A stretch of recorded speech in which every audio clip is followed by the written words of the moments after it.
All right, so in this section, Dewey's continuing his talk about equilibrium and change in organisms, the biological background of inquiry. So it begins off talking about Rignano. You can see here referring to Italian philosopher Eugenio Rignano. I don't know if I'm pronouncing the name right, but anyway. So Rignano, in an instructive discussion of the biological basis of thinking, says that every organism strives to stay in a stationary state, this state of equilibrium. So Rignano gives evidence from the activity of lower organisms, which shows that activities occurring when their state is disturbed are such as tend to restore the former stationary condition. So the idea from Rignano is that lower organisms, when their state is disturbed, their condition is disturbed by something impinged upon from the outside, they act to try to restore their former condition. He also states that a prior physiological state cannot be perfectly reestablished and made to persist in normal activity until an animal, by its movements, has succeeded in getting again into an environment identical with the old one. So in order to perfectly reestablish your previous condition, you would also need to be in an identical environment as to what you were in before. His position may be interpreted so that what is said in this text is in agreement with it. He means in Dewey's text. So you may be able to interpret what Rignano has said to be in accord with what Dewey is saying, but as his treatment stands, it emphasizes restoration of the previous state of the organism rather than the institution of an integrated relation. So Rignano is emphasizing restoration of this prior state of the organism rather than what Dewey wants to point to, which is the integration of organism and environment, which doesn't necessarily mean that the organism just stays the same or just reverts to a previous condition if it can. He goes on, so the establishment of the latter relation is compatible with definite changes in both the organism and the environment. So the kind of thing Dewey is talking about, this integrated relation, means that environment can change, the organism can change, but the organism wants to retain integration with its environment. They don't necessarily need to stay the same. So you could think of it maybe as Rignano is emphasizing more an existential identity, where the organism is trying to return itself and its environment to certain conditions that it prefers, maybe certain actual conditions, maintain identical conditions, whereas Dewey is saying no, the organism, maybe you can, depending on how you interpret Rignano, but he's saying maybe no, what the organism is looking for is more of a formal or functional identity with its it's trying to persist, not necessarily stay the same, but persist in keeping some of its functions the same, right? Keeping some of its organization the same. But this might entail existential changes in the environment and in itself.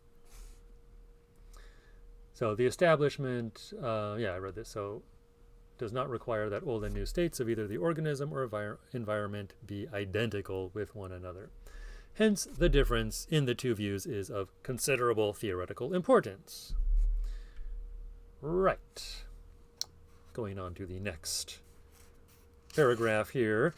If we take as an example the search for food found in connection with the higher organisms, it appears clear that the very search often leads the organism into an environment that differs from the old one, and that the appropriation of food under new conditions involves a modified state of the organism, right? So environment can change, organism can change. You're not just trying to keep things stable, as you might think in if we're talking in terms of equilibrium in one sense, like Rignano maybe is talking about, where you're trying to keep things totally stable, Dewey is saying, well, actually changes do take place.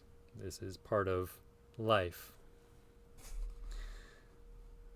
So new environments, new conditions involve new changes to the state of the organism. The form of the relationship of the interaction is reinstated, not the identical conditions. This is what I mentioned before about a formal or functional identity or continuity, even though conditions and the organism change. Unless this fact is recognized, development becomes abnormal, or at least unusual matter rather than a normal feature of life activities.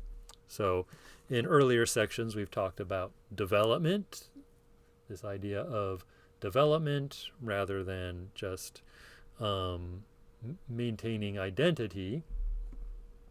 And this should be, things do develop, right? If we look empirically at organisms, they develop, so we want to take that into account. We don't want our theory to turn that into something abnormal. Right? So we want it to be a normal feature of, see it as a normal feature of life activities, because it is a normal feature of life activities. Need remains a constant factor, but it changes its quality, right? So needs persist, we always have needs, and yet they change in their quality. With change in need comes a change in exploratory and searching activities. So when needs change, we need to do new activities in order to meet those needs. And that change is followed by a changed fulfillment or satisfaction. The conservative tendency is doubtless strong. There is a tendency to get back, to reinstate previous conditions that we found satisfactory. But in at least the more complex organisms, the activity of search involves modification of the old environment, if only by a change in the connection of the organism with it. So complex organisms, more complex organism, you're changing in the environment, at least changing your relationship to the environment. Ability to make and retain a changed mode of adaptation in response to new conditions is the source of that more extensive development called organic evolution. That's kind of a maybe difficult sentence, but having the ability to change how you adapt, to adapt in new ways, ability to make and retain a changed mode of adaptation, so finding new behaviors that respond to new conditions and retaining those new behaviors makes possible that more extensive development, the richer development that we call organic evolution. Of human organisms, it is especially true that activities carried on for satisfying needs so change the environment that new needs arise, which demand still further change in the activities of the organism by which they are satisfied, and so on in a potentially endless chain. This is an important observation. I think it's been explored a lot among scholars who look at the development of technology, among economists, as we change how we get energy from the environment, how we produce food and stuff like that. It produces new needs in us. And then, we find new ways to satisfy those needs, and developing new ways of satisfying needs produces other needs. I mean, agriculture is a famous example of this. So we start to develop agriculture to satisfy our needs for food, specifically, and then new needs develop out of that. We have new needs for labor, for example, or new kinds of technology to help support the agricultural process. And so these changes add up, and over time you get a new kind of world, right?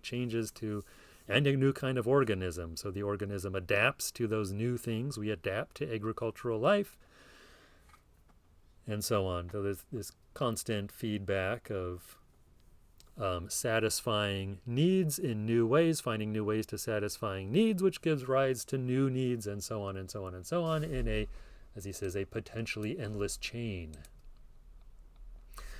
But moving on. So in the lower organisms, interaction between organic and environment energies takes place for the most part through direct contact. So you contact lower organisms, you're in close contact with the environment, exchanging matter and energy. The tension in the organism is that between its surface and its interior. In the organisms that have distance receptors and special organs of locomotion, the serial nature of life behavior demands that earlier acts in the series be such as to prepare the way for the later. So when he's talking about distance receptors, this is kind of common lingo in turn of the century, early 20th century discussions of behavior and biology. Distance receptors would be ears and eyes, especially, maybe nose. That one's a little controversial, but smell, sight, hearing are, I think, the main distance receptors, being able to perceive something at a distance instead of through direct contact, as when you feel something with your skin, right? That's direct contact. Higher organisms develop distance reception, able to see things at a distance. Organs of locomotion, they're able to get around. So then time becomes very important. The serial nature of life, right? So earlier acts prepare the way for later acts. Getting seeing something is a preparation for getting to that thing and coming into contact with that thing. You get this series of acts, which is a bit different than lower organisms where you're just coming into contact with something and moving away or absorbing it, or whatever the case may be, where where it's more that boundary between inside and outside is very important. That tension between the outside that allows you to contact stuff, also keep stuff away or get stuff inside. That border is very important, and it's a little different when you get animals with distance perception. All right, where was I? So time, right? Time is important. So the time between the occurrence of need and the occurrence of its satisfaction inevitably becomes longer when the interaction is not one of direct contact. For the attainment of an integral relation is then dependent upon establishing connections with the things at a distance, which arouse exploratory activity through stimulation of eye and ear. So I already kind of talked about that, right? So being able to perceive things at a distance makes a difference to behavior. You then have time for preparation. A definite order of initial, of intermediate, and of final or closing activities is thus instituted. So there's kind of almost a narrative now when you start getting perception at a distance. This order of initial, intermediate, final, beginning, middle, end to our behaviors, right? To an episode of behavior is thus instituted. All right, so the terminus ab quo, the beginning, kind of the initiation, is fixed by such a condition of imbalance in the organism that integration of organic factors cannot be attained by any material with which the organism is in direct contact. So again, maybe you think about hunger. The organism is depleted, it's deprived of the energy it needs. but the energy that it needs is not in direct contact with it. So then you have this beginning of something. We need to start looking around or listening for some kind of thing that we can eat. So certain of the organism's activities tend in one direction, others move in a different direction. So you might be looking over here, you might be looking over there, you might be listening to what's going on. Exploration. Where should we actually go to find the thing that we need, that will fulfill our needs? More particularly, its existing contact activities and those aroused by its distance receptors are at odds with each other, and the outcome of this tension is that the latter activities dominate.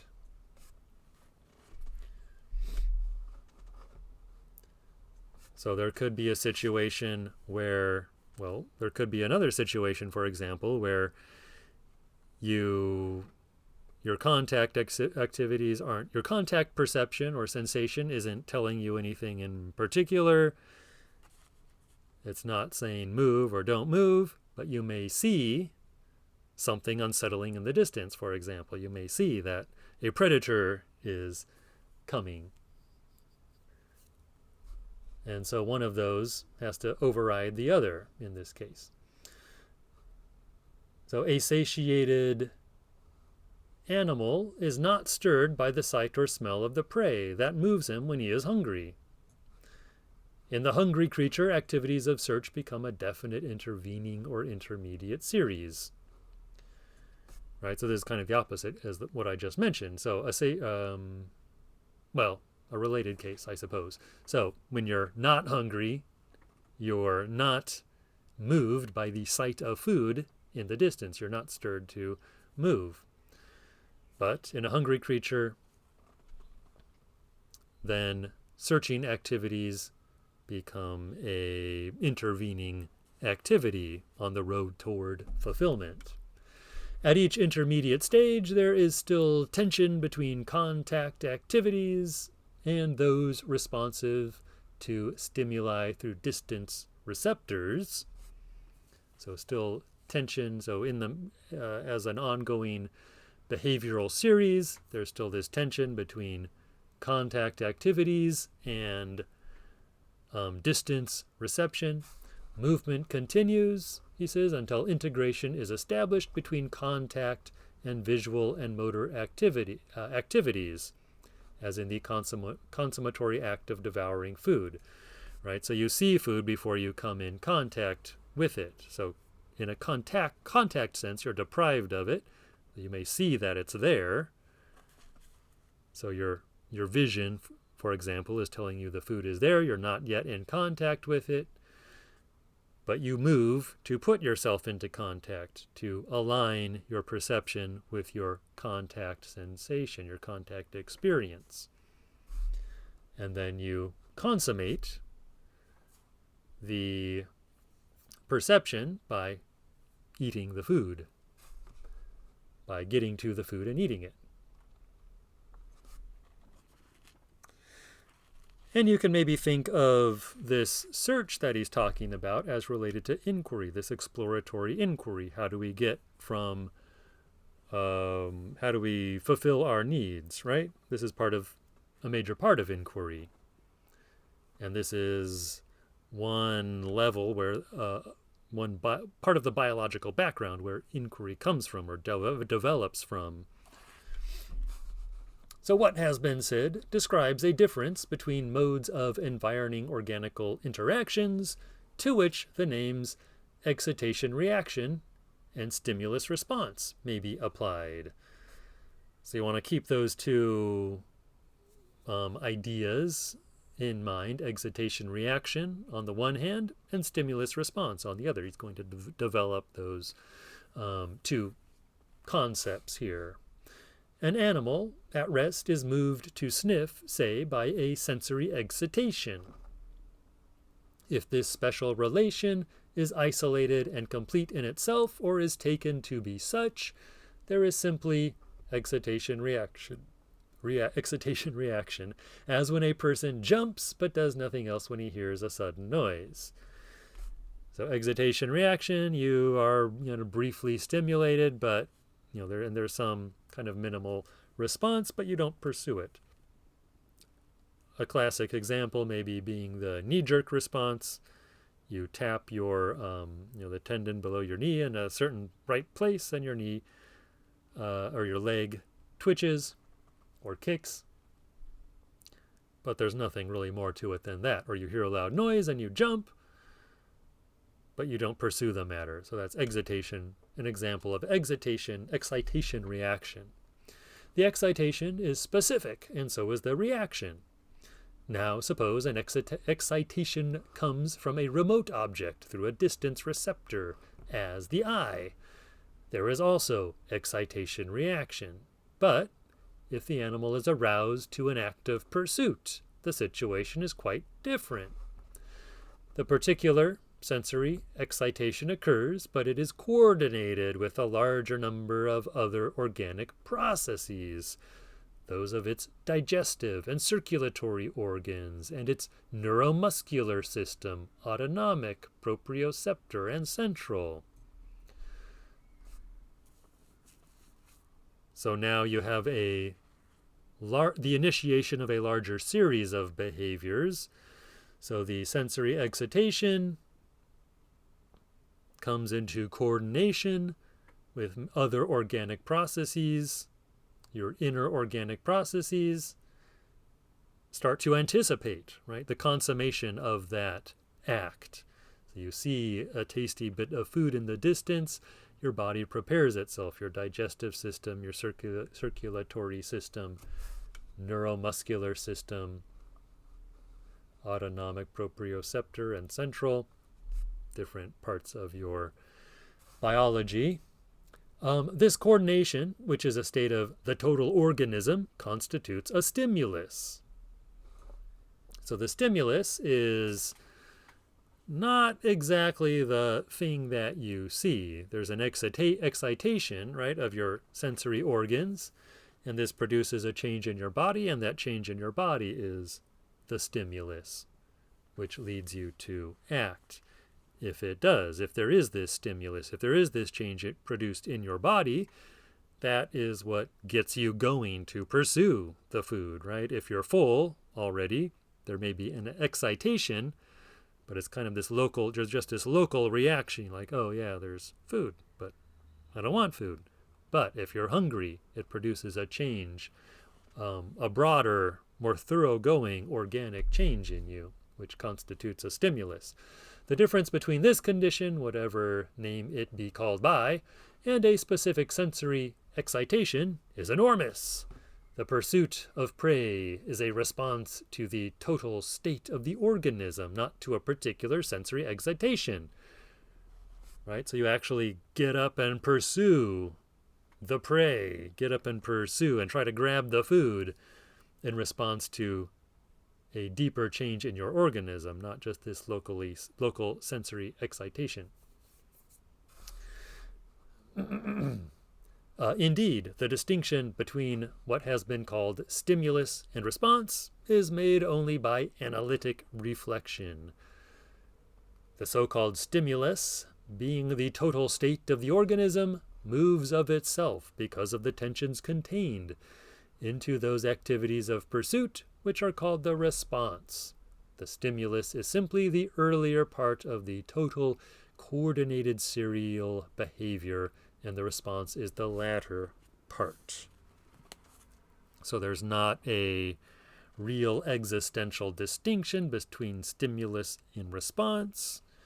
One is seamlessly integrated with the other. Your body changes, that changes how you act. If you were to observe the continuous changes to the body, you would not really be able to make a break between, oh, this is the stimulus, and, oh, this is the response. But for purposes of analyzing a series of behaviors, we can kind of make that distinction where the stimulus is more on the side of bodily changes in response to that initial excitation reaction that maybe touches the whole thing off. And then response, you have the latter part of a more overt kind of behavior. But really, it's all kind of one seamless thing. But it's useful for many purposes to distinguish two sides of that as stimulus and response. Okay, and that, I will end this section here, and we'll continue on in the next video.